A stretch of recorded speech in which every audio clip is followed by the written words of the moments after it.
Hello and welcome to Fatten, a podcast where we get into the thick of it. My name is Layla Cameron and I'm an academic, journalist, and artist.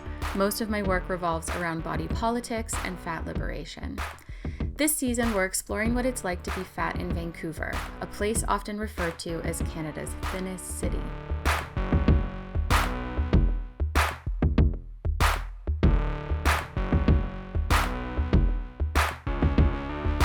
Many fat folks experience a delayed adolescence because the size of our bodies often restricts our ability to have quintessential or stereotypical experiences, such as sharing clothing with our friends.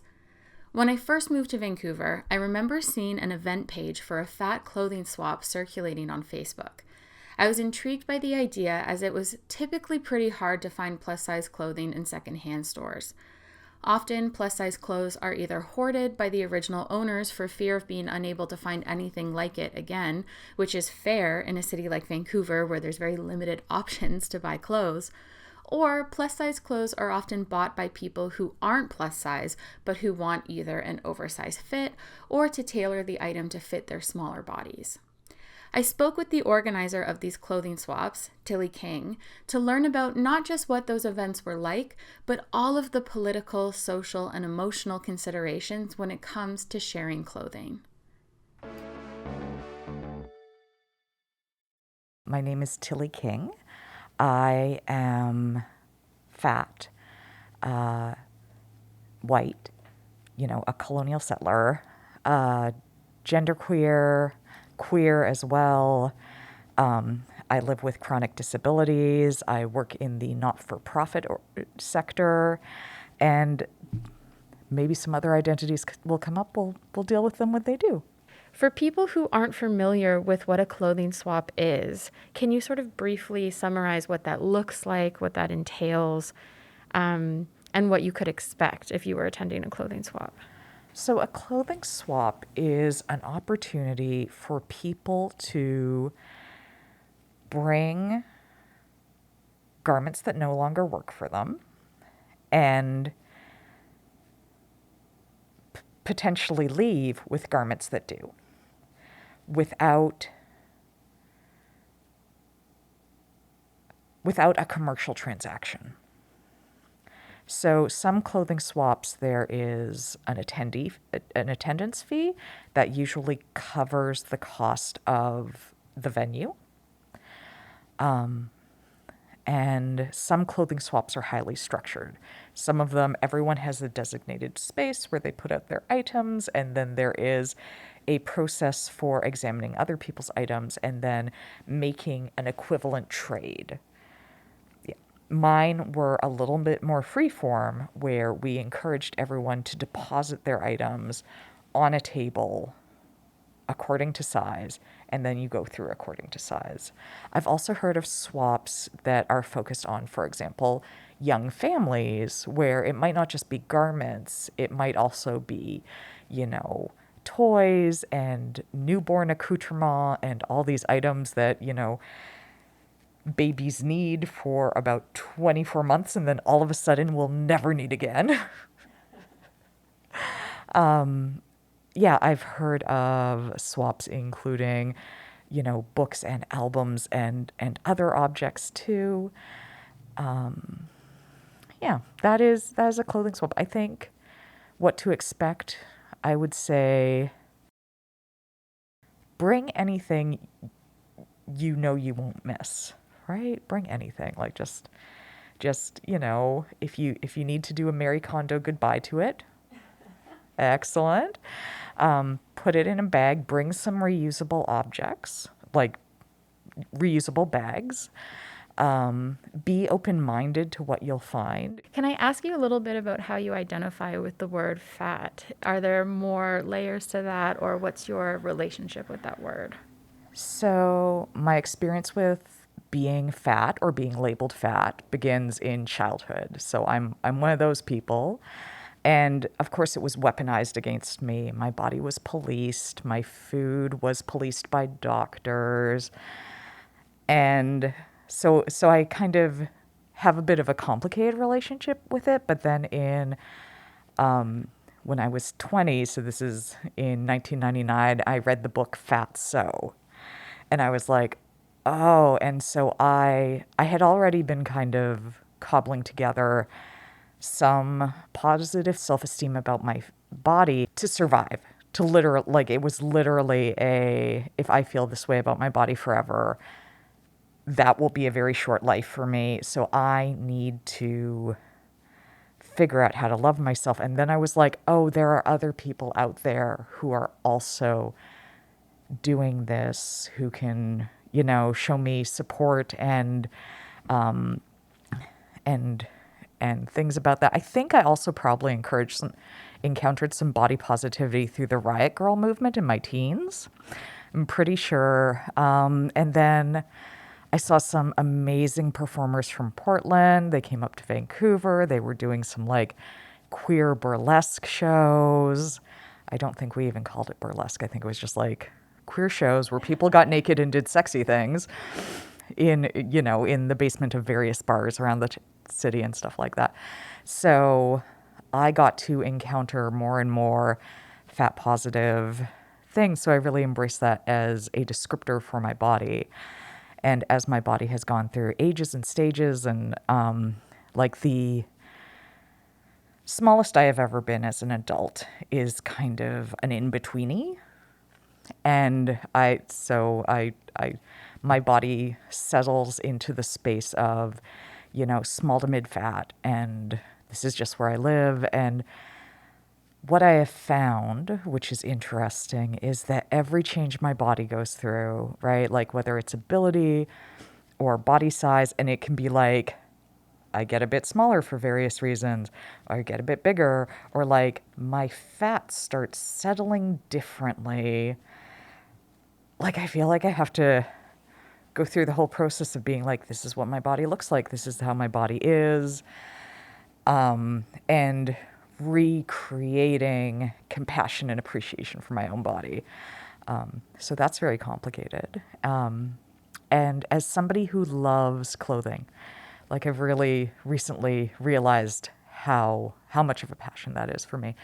Someone who loves clothing, it can be very difficult to access clothing, and especially like as a genderqueer person, where I have found I need to have basically 2 or 3 wardrobes simultaneously so I can figure out what gender I am when I wake up that day and dress appropriately. It's so access to clothing has been an important theme in my life.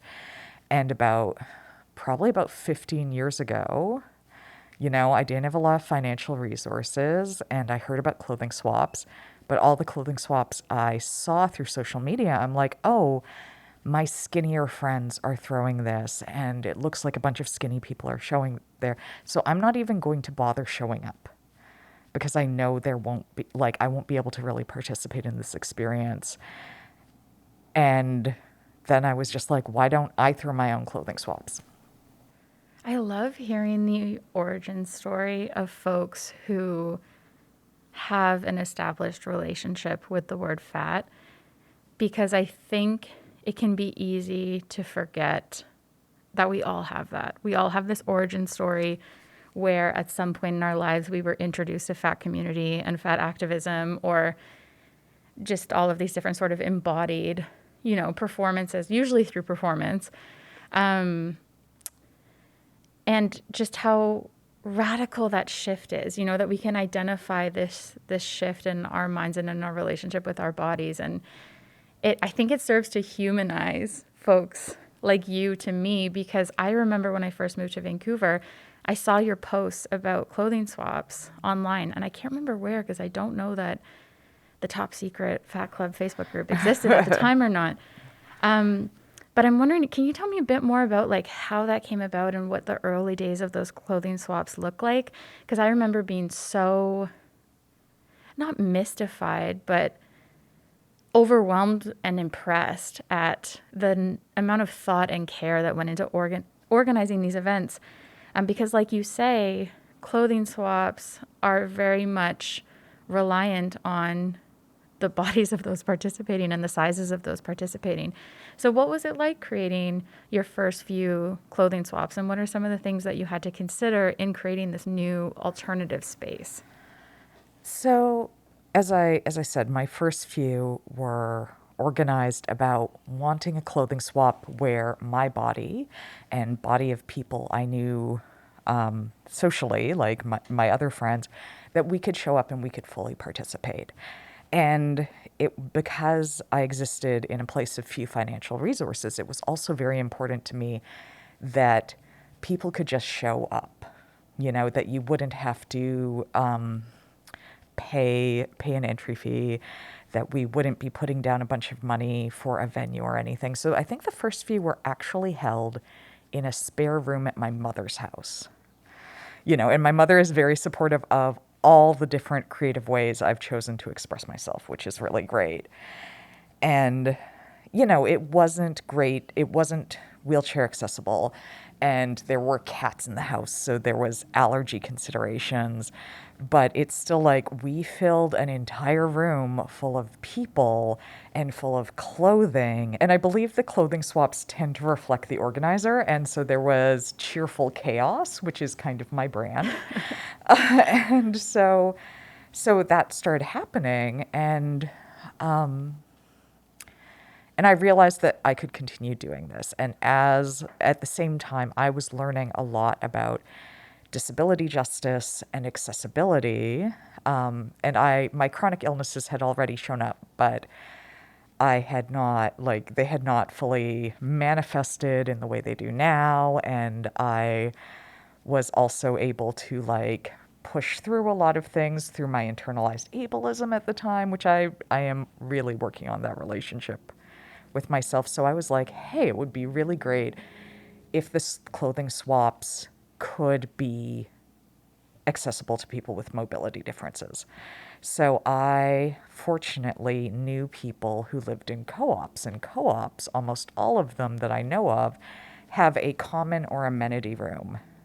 So a member of the co-op can book the room for a certain amount of time for a function that cannot be contained within their suite. So, birthday parties, general meetings, other little events, and people were kind enough to extend the amenity room to me for clothing swaps, which also had the benefit of the co-op member basically having a clothing swap that was just downstairs, and they could wander down with their cup of coffee and their dressing gown and try on a few things. So that was kind of the beginning. And after that, I was trying to integrate and use the knowledge of accessibility and expand that throughout the clothing swap. So what you probably saw a few years ago was, 7 or 8 years of work and transformation and learning going into this. So I started out with figuring out who I want to welcome and the kind of language that will invite them in.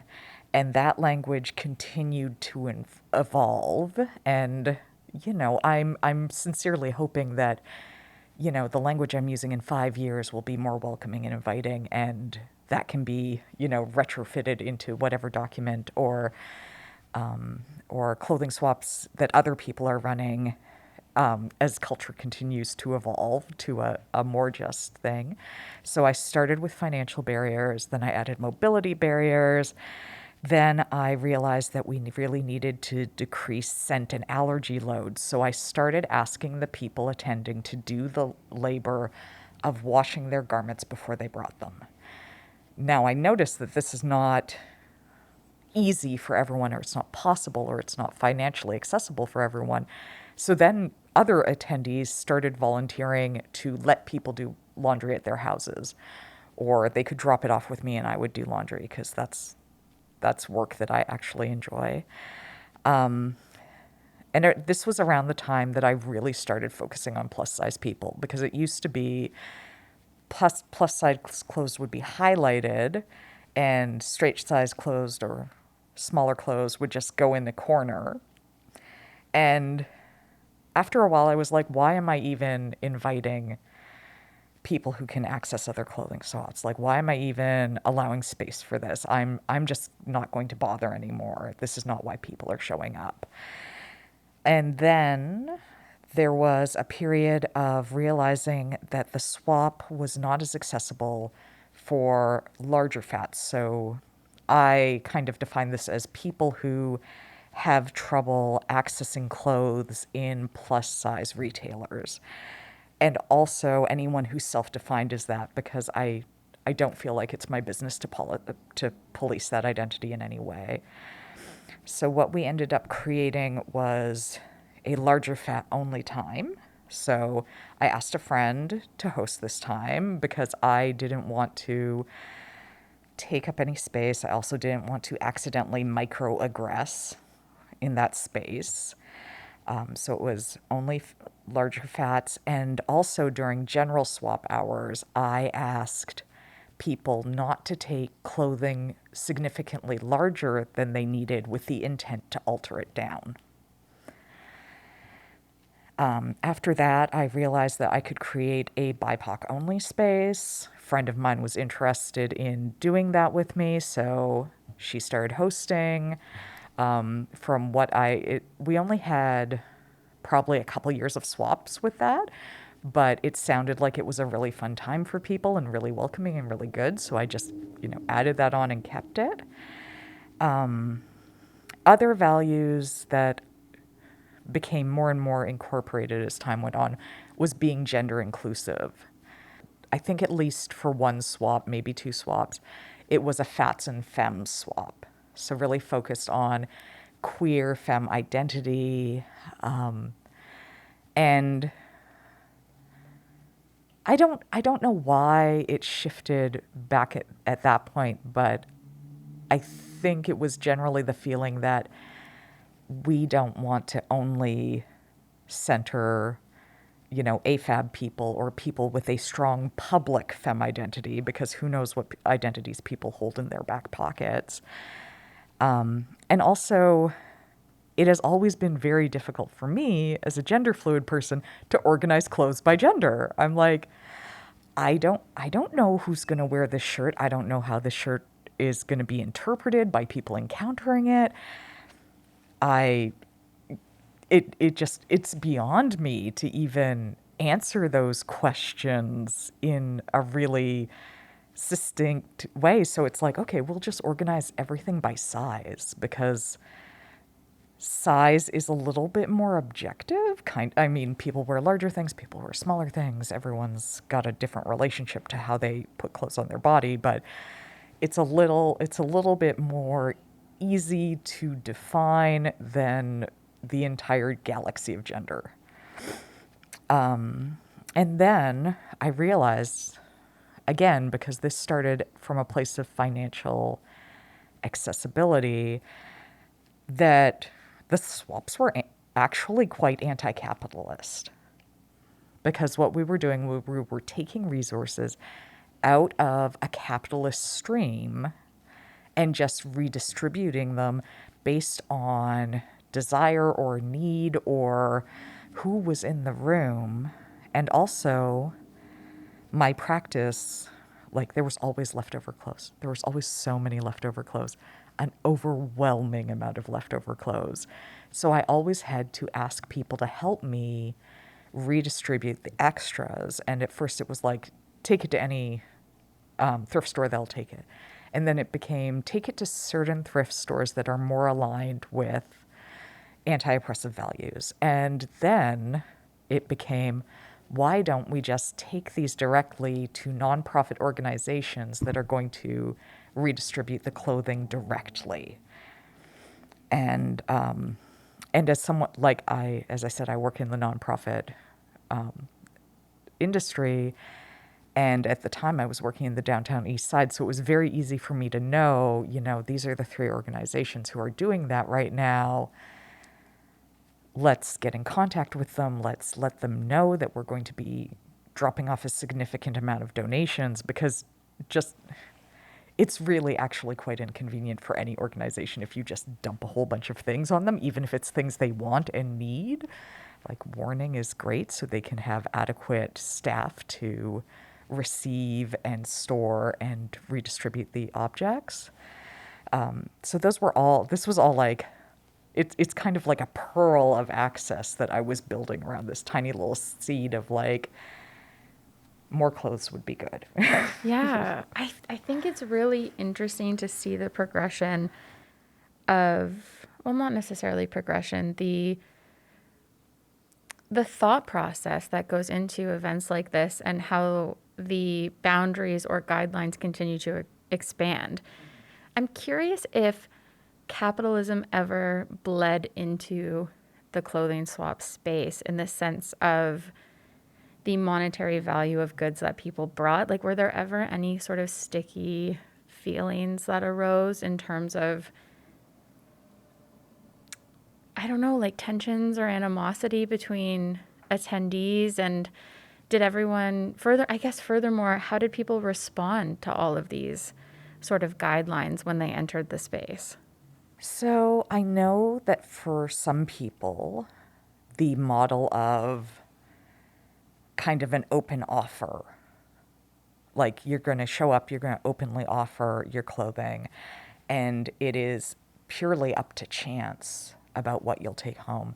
For some people, this is challenging, right? And these are people who have often encountered scarcity and difficulty and maybe not felt valued or reciprocated in various ways, which are completely valid experiences to have. I think we've all had experiences where we don't feel appreciated or valued or supported or given back to. So I know that the entire style of the clothing swap was not appealing for some individuals.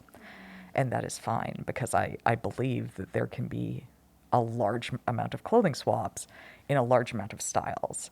So that can be difficult. I know, for example, the larger fats only time actually originated because I overheard someone expressing disappointment that they had brought a significant amount of clothing and there was nothing, like no one else in their size range, or like only 2 other people in their size range showed up. And so I was like, well, there's only so much I can do about that, and the things I could do was try to make sure that my invitation spread more widely and included more people.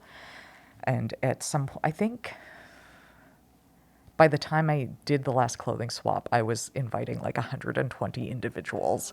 Yeah. And I started, sharing it through Facebook groups and on social media wider than just my friends and acquaintances. And I would, of course, tell people, bring your friends, bring your family members, bring whoever you think might appreciate this. So those were things I tried to do. And those were experiences that people had.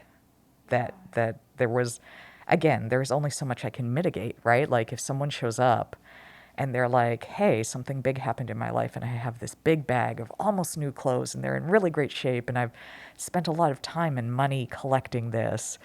And then they're like, well, I'm leaving with 2 new t-shirts or nothing, There was also, I had experiences where there were people who, and again, probably coming from a place of scarcity and challenge, were quite acquisitive.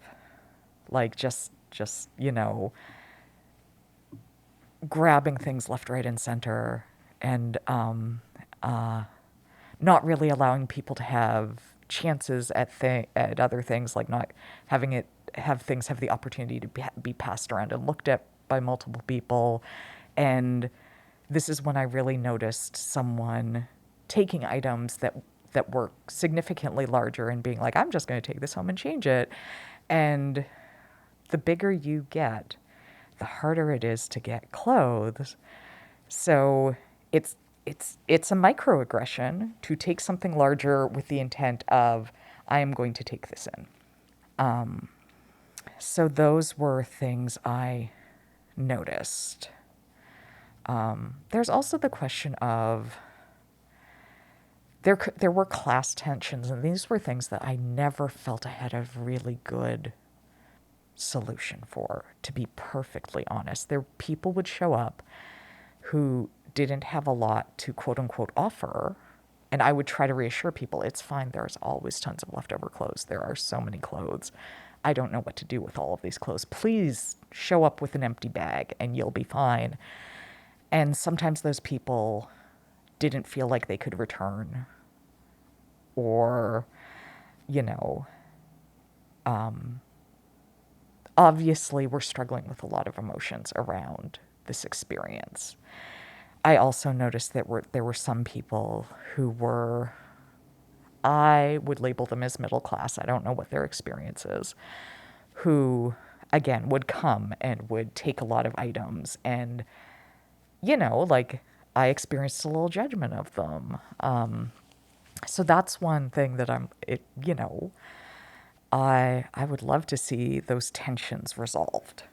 Yeah, I think as communities, we don't have answers yet in terms of how to, I don't want to use the word police, how to draw certain boundaries or expectations that are mindful of all of these intersecting positionalities that influence how we walk into a space. You know, like, how do we decide who gets to identify as a large or fat? For example, you know, there's attempts to create those categories and to define them, but they're very fluid. And so it just becomes very difficult as a community organizer, I know from experience, to satisfy everybody's needs or to meet everybody's needs, and in a way that ensures that the environment is comfortable. And I think that your discussions about scarcity are really interesting, and I think they're very central to a lot of fat people's experiences, because, you know, growing up, your friends might all be sharing clothing, and then if you're the only fat friend, you don't get to have that sort of quintessential experience. And I think the result of that, paired with how difficult it is to find any clothing, let alone clothing that makes you feel good and represents how you want to identify and present yourself to the world, means that for a lot of us, we hoard our clothing.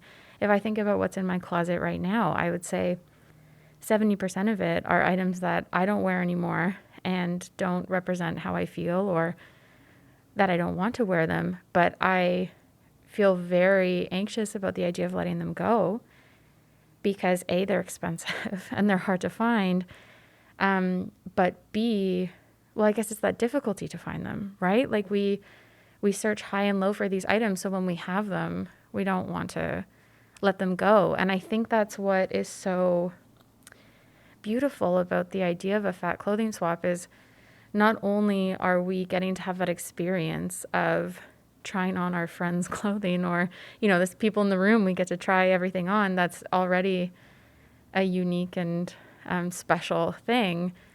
But then we're also invited to let go of things that we might be holding on to. Yeah. Right? Yeah. I have a similar experience with you around scarcity of clothing.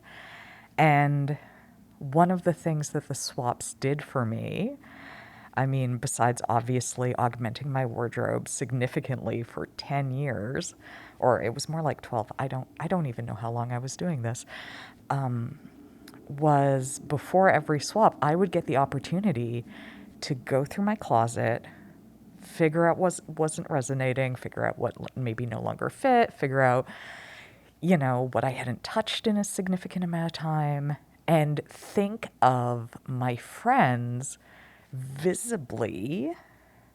Like, I could actually see this interaction with a friend discovering my clothes, liking it, taking it home, and maybe, you know, like, I see pictures or I see them later and they're wearing it and they look fabulous, and it feels so good to let it go, because I'm a person who struggles with that in a lot of ways. So having that experience kind of healed some wounds around scarcity for me, and it's still something that like, it's been 2 years of a pandemic. I have not thrown a clothing swap. I've developed significant multiple chemical sensitivities, and So now I still go through my wardrobe and I have to remind myself that, yeah, this dress doesn't work for me, or this shirt doesn't work, or it doesn't quite button up, or all the things that clothing happens with clothing. And I get to remind myself someone will find this and they will value it and they will enjoy it.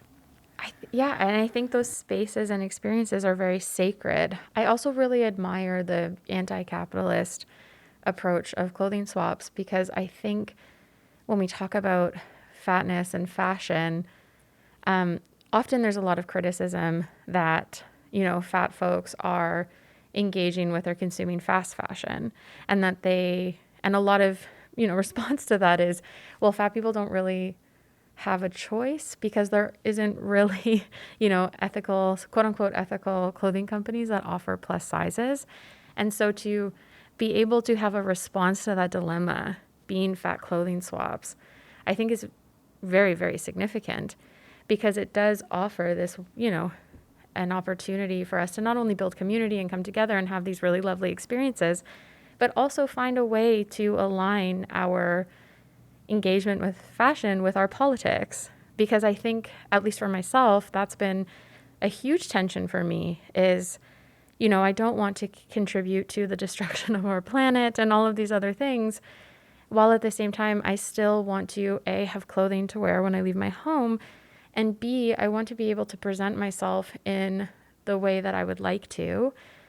And C, I don't think that we can ignore the relationship between clothing and self-esteem and, I guess even respectability politics, right? And how we even just feel when we feel good in the clothes that we're wearing. That is still, I think, such a new experience for fat people that I don't want to remove that from the conversation either. That when we find clothes that fit, when we find clothing that reflects how we want to present ourselves, it still feels very revolutionary. The novelty, at least for me, hasn't worn off yet. Yeah, it hasn't for me either. I've been thinking a lot about this because, preparing for this podcast and preparing to release basically a document about this is how I organized clothing swaps for 10 years, and I'm releasing it to the public so that hopefully other people can do this work. Thinking about being in a room with a bunch of other fat people engaging with clothing, and we are all enjoying the experience. We are enjoying interacting with each other. And one thing that was really important for me was to create a welcoming, non-competitive, body neutral environment. So, checking in and being like, hey, can I give you some feedback on that outfit? It looks amazing. I really hope you're taking that home with you, and other forms of positive feedback, and encouraging some of my friends. I am lucky to have a lot of volunteer-oriented friends, and so fortunate. So people would show up at the swap and be, how can I help out? And I'd be like, can you welcome people to the swap? Welcome new people when they show up, because I was drawing from various networks, so not everyone knew each other when they showed up.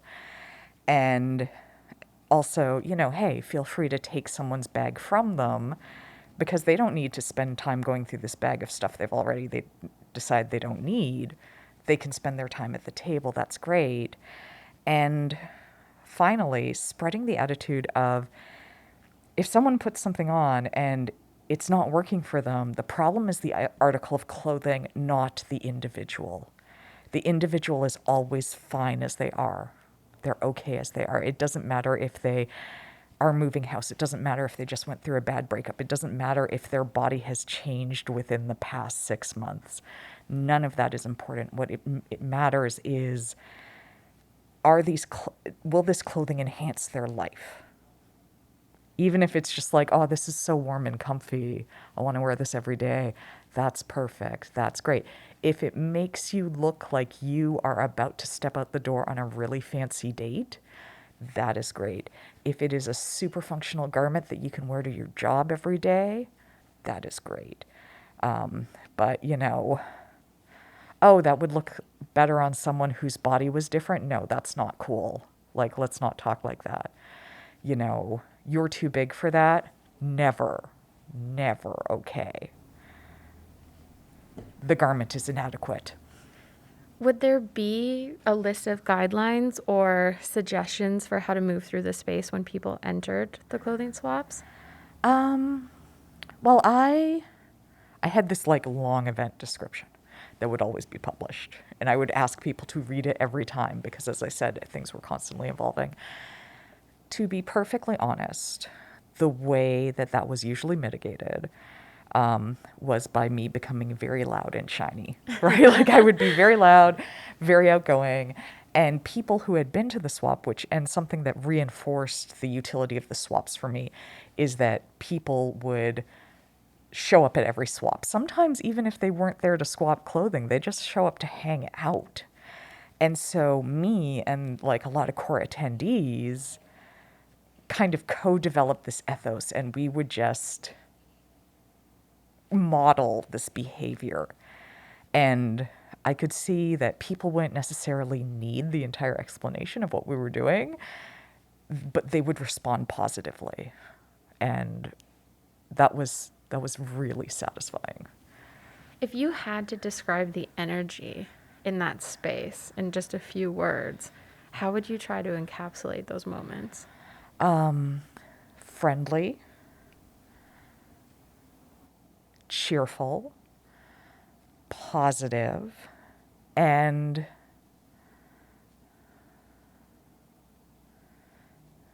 accepting of imperfections. Like, my swaps were never perfect. There was always an element of slight chaos, or there was something that I was like, oh, I hope this goes better in the future. Like the time I had to herd all the white people out so the BIPOC hour could start. That's fair. You know, it happened. It happened. But we want to make sure that like people experience a space we set up for them. And you know, sometimes accepting that clothes weren't perfect. Like we'd often have suggestions about like, oh, if you are able to alter something, we could simply, you know, shorten the straps here, put in a dart there, hem that thing. So it wasn't important to be perfect. It was more important to be present and supportive of each other. And I admire that you persisted to keep holding these events, knowing that the next one was going to grow from the one that you were currently planning. I think that openness is so vital to building community on behalf of not only the organizer, but also attendees, right? Knowing that we always want to be better while also appreciating what we're being offered, you know, in the moment as well. Something that became a practice in my clothing swaps would be there would be a few kind of really outlandish garments that would make their way through the clothing swap several times. Like someone would be like, well, it's free and I'm not sure how I'm going to work. I'm going to take this home. And then they'd be like, I never wore it. So it would go back to the swap, and then someone else would be interested in it, and and then it would come back to the swap, and then usually around the third or fourth time, it would find its forever home. It would find its person, and that was always magical to watch. And I think try to embrace a bit of generosity with this practice, right? Like generosity with other people, generosity with your items. Like it's okay to pare down maybe a bit more than you feel safe paring down because you will get something in turn. And, you know, compassion and generosity with other people, right? Like kind of notice how people are interacting with the swap and with other people, and maybe give yourself a little space to be like, oh, this person is probably really scared that they're going to go home empty-handed. Oh, maybe this person's background hasn't given them a lot of opportunities to experience a space like this. You know, oh, maybe this person has just become fat, which is a whole social process. Yeah. I feel like that would be such a beautiful gift if you have recently either come into a fat body or a fat identity, to walk into a space like that. I feel like you are rightfully so bypassing so many harmful experiences, especially in regards to clothing, and then just being embraced into this, fat community where people want to tell you that looks amazing on you. Like what a gift. You're right. That is magic. It's literally fat magic. I just think that's really beautiful. Yeah. And the best thing about this kind of fat magic is every fat person can own this for another person. Like, I love smiling at fat people on the street. I love telling someone that they look great in, especially if it is something bright or flamboyant or something that, fat people are policed around doing. Those things make me really happy. One of my favorite things to do, and I'm a very shy person, so I wouldn't have done this before, I don't think, is if I see a fat person in public, particularly at something like a concert or a music festival or what have you, and their outfit is just incredible, I always make an effort to go and ask them, where did you get that? Or just say, I love those jeans or what have you, because I think I just admire fat folks who have a great sense of style and who really embrace the things that they want to wear, the colors they love, especially if it violates social norms about how fat people should dress. And I think that's why I love especially doing it at music festivals or concerts, because that's when people are sort of wearing more of not a costume, but more of an outlandish outfit than you would, going to school or work or what have you.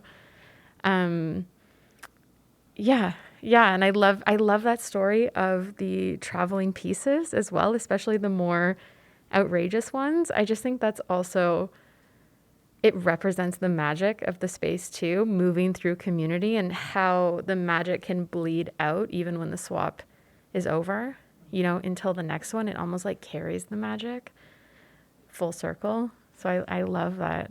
I love that image. Can you describe what one of those pieces would have looked like? I feel like there was a couple of fuzzy sweaters, and not like fuzzy cozy, I'm going to sit with my cup of tea sweaters, but the kind of outrageously almost fringed yarn that would be bright and multicolored.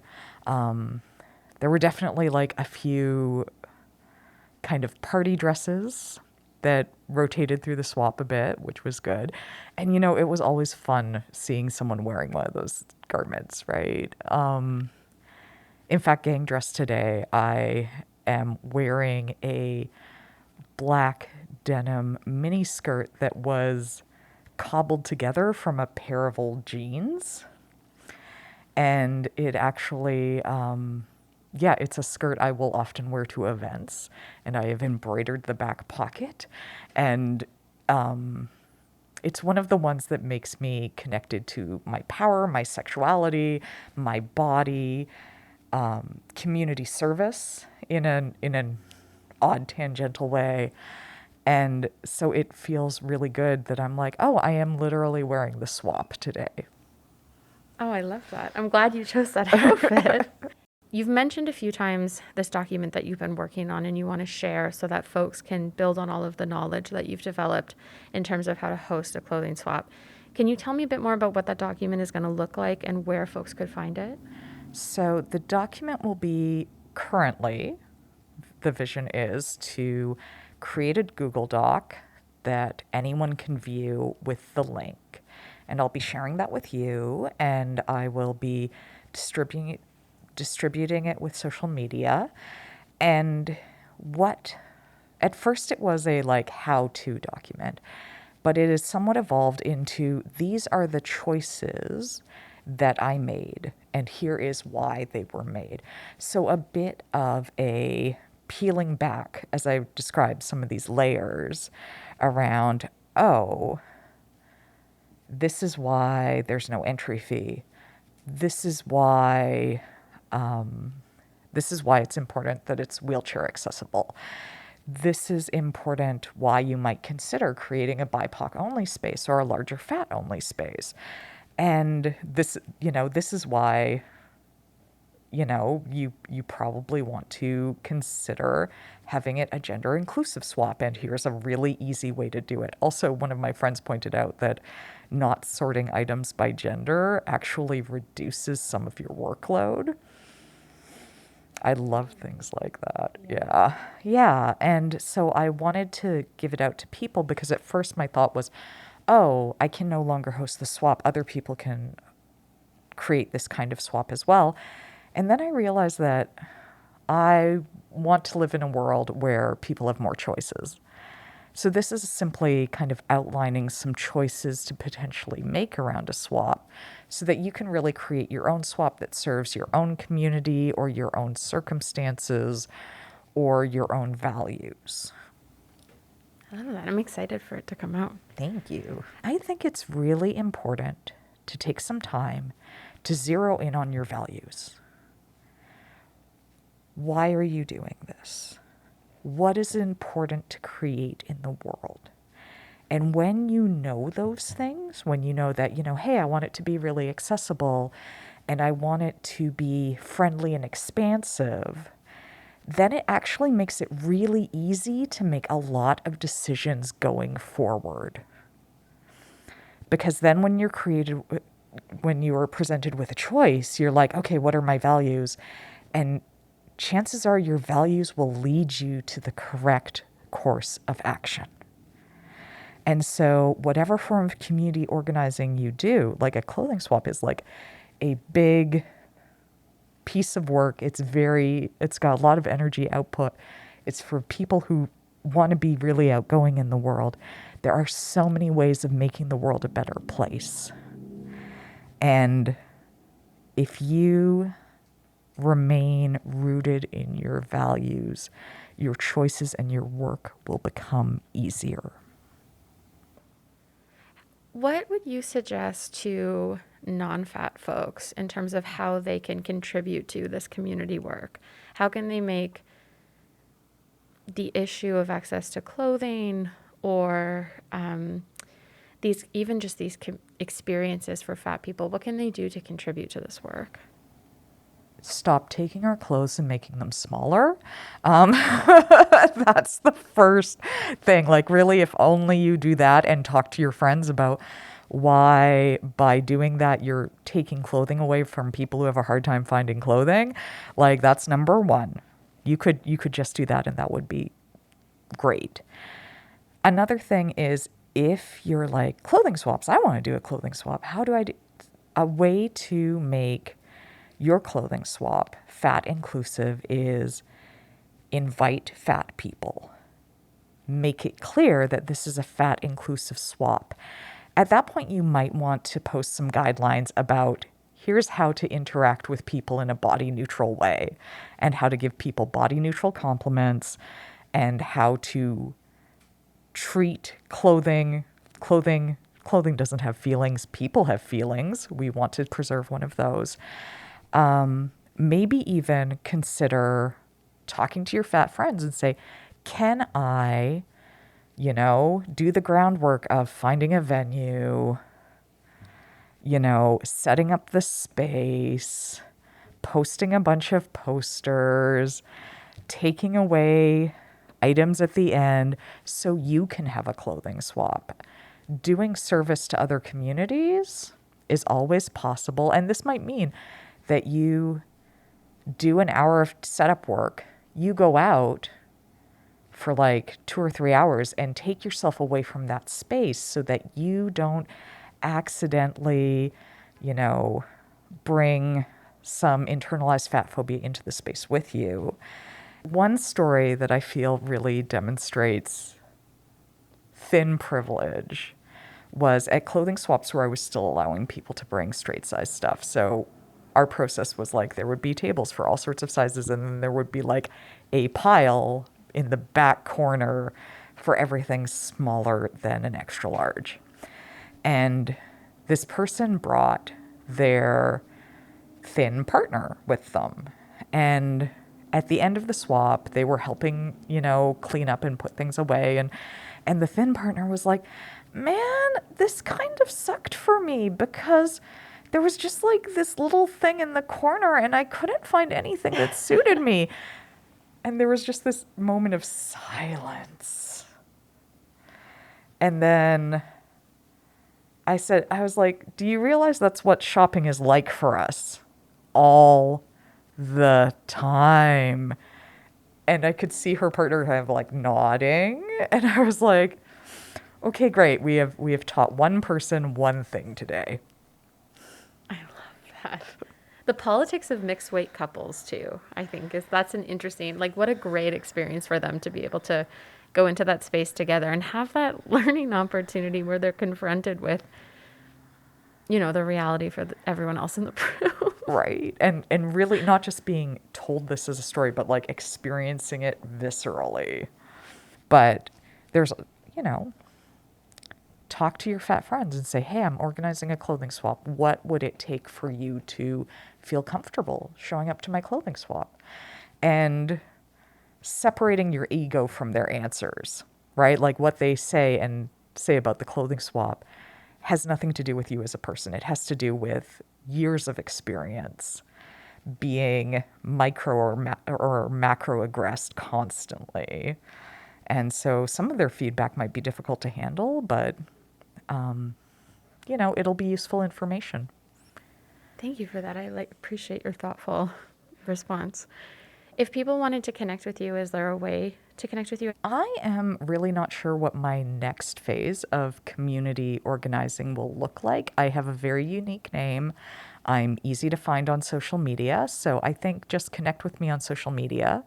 And I might just direct you to, I might just be like, it's all in the document. Please have a good time. Perfect. Well, thank you so much for speaking with me today. I really appreciate it. No problem. Thank you so much for having me. This podcast is produced and directed by me, Layla Cameron. Both audio and video versions of this podcast were edited by Ari Conrad Birch. Each interview was filmed and audio recorded by Rami McHale. Additional video was filmed and edited by Felix Naud and directed by ETW Media Productions. The music for this season is by the band Parlor Panther. Funding for this podcast is supported by TELUS STORYHIVE.